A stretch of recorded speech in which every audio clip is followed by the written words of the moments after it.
Hi my lovelies, just another little trip to the allotment to see what the tea bags have done to my plants. Now, tea bags appear to have done something I wouldn't expect. They have pretty much protected my plants. Yeah, there's the odd little, thing, but there was anyway when they were just in the cold frames. So, and the broccolis look like they're getting ready to produce broccolis, which is awesome.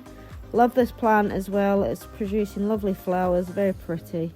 All my beds seem to be getting a little bit active. I've got a few too many seeds in, so I'm going to have to do some thinning out at some point. There you go. So definitely for us, using tea bags, deterring the pests, so that's great. Anyway, I hope your day's going great, guys. Lots of love.